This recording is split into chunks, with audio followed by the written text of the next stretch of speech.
Hello students, எல்லாரும் எப்படி இருக்கிறீங்க? நல்லா இருக்கீங்களா? நான் உங்க ட்ரீம்ஸ் டீச்சர் ஜிகே. இன்னைக்கு நம்ம என்ன பார்க்க போறோம்னா, 6ஆம் வகுப்பு தமிழ் புத்தகம்.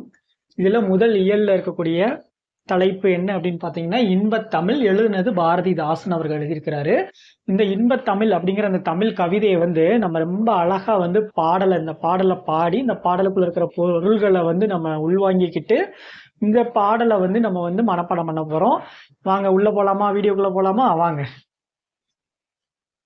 இன்பத்தமிழ் அப்படிங்கிற இந்த டாபிக் பாரதிதாசன் அவர்கள் எழுதியிருக்கிறார். இந்த தலைப்பு பாரதிதாசன் அவர்கள் எழுதியிருக்கிறாரு.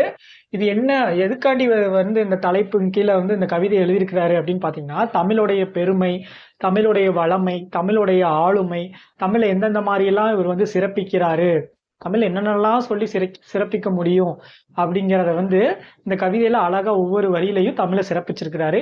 எப்படி சிறப்பிச்சிருக்கிறாரு அப்படிங்கிறத பாடலை பாடி தெரிஞ்சுக்கலாம் வாங்க. ஃபர்ஸ்ட் என்ன, தமிழுக்கு அமுதென்று பேர், தமிழின்பத் தமிழெங்கள் உயிருக்கு நேர். தமிழுக்கு அமுதென்று பேராமா. தமிழை என்ன சொல்றாரு, அமுதுக்கு தமிழை அமுதத்தோடு ஒப்பிட்டு சொல்றாரு. அமுதம் அப்படிங்கிறது தேவர்கள் பருகக்கூடிய ஒரு பானம். அதை குடிச்சோம் அப்படின்னா நீண்ட நாள் உயிர் வாழலாம் அப்படிங்கிறது எல்லாத்துக்குமே தெரியும். ஸோ தமிழ் ஒரு நீண்ட நாள் இருக்கக்கூடிய ஒரு தொன்மையான மொழி அப்படிங்கிறத கவிஞர் சொல்றாரு. அடுத்த வரியில் என்ன சொல்றாரு, தமிழ் இன்பத் தமிழ் எங்கள் உயிருக்கு நேர். அந்த தமிழ் மொழியானது நம்மளுடைய விலைமதிப்பு மிக்க உயிருக்கு, நம்மளோட உயிரினும் மேலான மொழி அப்படிங்கிறத 2வது வரியில சொல்றாரு. 3வது வரியில தமிழுக்கு நிலவென்று பேர், இன்பத் தமிழ் எங்கள் சமூகத்தின் விளைவுக்கு நீர். தமிழை எதோட கம்பேர் பண்றாரு, நிலா இருக்கு இல்லையா, நிலாவோட கம்பேர் பண்றாரு. அவ்வளவு அழகான மொழியாமா தமிழ் மொழி. அடுத்த வரியில என்ன சொல்றாரு, விளைவுக்கு நீர். விளைவுக்கு அப்படின்னா, விளைவு அப்படின்னா வளர்ச்சி அப்படின்னு பொருள். தமிழ் நம்மளோட தமிழ் சமூகம் வளர்வதற்கு வளர்ச்சிக்கு ரொம்ப உறுதுணையா இருக்கிற மொழி. அதனால தமிழ் நம்மளுடைய விளைவுக்கு நீர் போல இருக்கு அப்படின்னு கவிஞர் தன்னோட கற்பனையில தமிழை அவ்வளவு அழகா சிறப்பிக்கிறார். அடுத்த வரியை பார்க்கலாமா, தமிழுக்கு மனம் என்று பெயர், இன்பத் தமிழ் எங்கள் வாழ்க்கைக்கு நிருமித்த ஊர். தமிழை தமிழுக்கு மனம் என்று பெயர்னு சொல்றாரு. நம்மளுடைய வாழ்க்கை, இப்போ உங்களோட ஊர் எதுன்னு கேட்டா நீங்க என்ன சொல்லுவீங்க, நான் திருப்பூருங்க, நான் தேனிங்க, நான் மதுரைங்க அப்படின்னு சொல்றீங்களா. அதே மாதிரி தமிழ் நம்மளுக்கு நம்ம வாழ்க்கையை உருவாக்கிய ஒரு ஊரா இருக்கு அப்படிங்கறத கவிஞர் அழகா சொல்றாரு. அடுத்த வரியில தமிழ் எங்கள் இளமைக்கு பால், இன்பத் தமிழ் நல்ல புகழ்மிக்க புலவர்க்கு வேல். இளமைக்கு பால் அப்படின்னா என்ன, குழந்தை பிறந்த உடனே என்ன கொடுக்குறோம், பால் தானே கொடுக்குறோம். அதே மாதிரி குழந்தை பெருசா வளர்ற வரைக்கும் பால் தான் நம்ம கொடுக்குறோம். ஸோ இளமை அந்த தமிழை ஒரு வெண்மையான பால் கூட ஒப்பிட்டு சொல்றாரு, ரொம்ப அழகா சொல்றாரு. அடுத்து என்ன சொல்றாருன்னு பாருங்க, புலவர்க்கு நல்ல புகழ்மிக்க புலவர்க்கு வேல். நல்ல புகழ்மிக்க புலவர்னா யாரு, நல்ல புகழ்மிக்க புலவர்னா யாரு சொல்லுங்க பார்க்கலாம், கமெண்ட்ல சொல்லுங்க.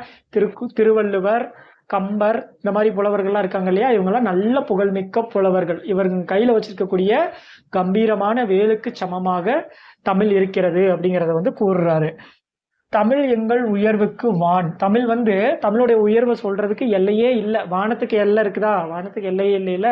ஸோ தமிழ் தமிழுடைய எல்லை இந்த வானளவு விரிந்து இருக்கக்கூடிய ஒரு அற்புதமான மொழி அப்படிங்கறது சொல்றாரு. தமிழ் எங்கள் அசதிக்கு சுடர் தந்த தேன். அசதியா இருக்கும்போது நம்ம என்ன குடிப்போம், டீ குடிப்போம், இல்லை ஜூஸ் குடிப்போம், இல்லை அவங்கவுங்க மனநிலைமையை பொறுத்த மாதிரி ஏதோ சாப்பிடுவோம் இல்லையா, ஒரு தின்பண்டமோ ஏதோ ஒன்று சாப்பிடுவோம். அது மாதிரி நம்ம ஒரு களைப்பா இருக்கிற டைம்ல ஒரு தமிழ் நாடகமோ இல்லை ஒரு தமிழ் கவிதையோ ஒரு சிலப்பதிகாரம் இந்த மாதிரியான இதிகாசங்களை கேட்கும் போதோ இல்லை புராண கதைகள், ராமாயணம் இது போன்ற கதைகளை கேட்கும் போது அது ஒரு சுடர் தந்த தேன் மாதிரி நம்மளுடைய செவிக்கு அமைது அப்படிங்கிறத கவிஞர் யார் சொல்றாரு, பாரதிதாசன் அவர் சொல்றாரு. பாரதிதாசன் சொல்றாரு. அடுத்து என்ன சொல்றாரு, தமிழ் எங்கள் அறிவுக்கு தோல், இன்பத் தமிழ் எங்கள் கவிதைக்கு வைரத்தின் வாள். தமிழ் நம்மளுடைய அறிவுக்கு ஒரு தோல் கொடுக்கக்கூடிய ஒரு மொழி அப்படிங்கிறத சொல்றாரு. அடுத்து என்ன சொல்றாரு, தமிழ் எங்கள் கவிதைக்கு வைரத்தின் வாள். வைரங்கள் பொருத்திய வாள் எவ்வளவு அழகா பிரதிபலிக்கும், அது மாதிரி தமிழ் ரொம்ப பிரதிபலிக்கக்கூடிய ஒரு அழகான மொழி அப்படிங்கிறத சொல்றாரு. எழுதுனது யாரு அப்படின்னு பாத்தீங்கன்னா பாரதிதாசன். நிருமித்த அப்படின்னா உருவாக்கிய, விளைவுக்கு அப்படின்னா வளர்ச்சிக்கு, சமூகம் அப்படின்னா மக்கள் கூட்டம் கூட்டமா இருப்பாங்கல்ல, மக்கள் குழு, அசதி அப்படின்னா சோர்வு அப்படின்னு உங்க எல்லாத்துக்கும் தெரியும். இப்ப நம்ம இது வரைக்கும் என்ன பார்த்திருக்கோம் அப்படின்னா, இன்பத் தமிழ் அப்படிங்கிற 6ஆம் வகுப்பு புத்தகத்துல முதல் இயல்ல இன்பத்தமிழ் அப்படிங்கிற அந்த தமிழ் கவிதையில கவிதையை வந்து முழுசா படிச்சிருக்கிறோம். அதுக்கப்புறம் வந்து இந்த கவிதையை எழுதின பாரதிதாசன் அவர்களுடைய நூல் குறிப்பு, அவருடைய சிறப்பு 6ஆம் வகுப்பு புத்தகத்துல இருக்கிற அளவுக்கு மட்டும் பார்த்துருக்குறோம். ஸோ இது மாதிரி நிறைய வீடியோஸ் வந்து உங்களுக்கு 6ஆம் வகுப்புல இருந்து 12ஆம் வகுப்பு வரைக்கும் தொடர்ந்து அப்லோட் பண்ணலாம் அப்படின்னு சொல்லிட்டு ஒரு முயற்சியா இருக்கிறேன். ஸோ நம்மளோட வீடியோவை, நம்மளோட ட்ரீம்ஸ் டீச்சர் சேனலை லைக் பண்ணுங்க, சப்ஸ்கிரைப் பண்ணுங்க, பெல் பட்டன் அழுத்தி வச்சுக்கோங்க. அடுத்து என்ன பார்க்க போறோம் அப்படின்னு பார்த்தீங்கன்னா, மதிப்பீட்டு வினாக்கு புக் பேக் கொஸ்டின்ஸ் இருக்குது இல்லையா? 6ஆம் வகுப்பு தமிழ் புத்தகத்தில் இயல் 1ல் இருக்கக்கூடிய புக் பேக் கொஸ்டின்ஸ் பார்க்க போகிறோம். ஏற்றத்தாழ்வற்ற டேஸ் அமைய வேண்டும் அப்படின்னு கேட்டிருக்காங்க. அதுக்கு சமூகம் அமைய வேண்டும். நாள் முழுவதும் வேலை செய்து களைத்தவருக்கு டேஷ் ஆக இருக்கும். எப்படி இருக்கும்? நாள் முழுவதும் வேலை செய்து களைத்தவருக்கு அசதியாக இருக்கும். நிலவு கூட்டல் என்று என்பதை சேர்த்து எழுத கிடைப்பது நிலவு கூட்டல் என்று. இவ்வு கூட்டல் ஏ வே. நிலவு கூட்டல் என்று அப்படிங்கறத சேர்த்து எழுதணும்னா நிலவென்று அப்படின்னு வரும்.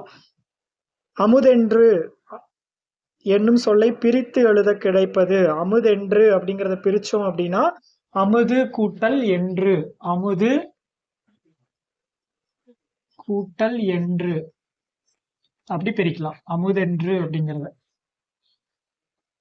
செம்பயிர் என்னும் சொல்லை பிரித்து எழுத கிடைப்பது செம்மை. மை மறைஞ்சு வந்திருக்குது இல்லையா? செம்மை கூட்டல் பயிர் அப்படின்னு தான் பிரிக்கணும்.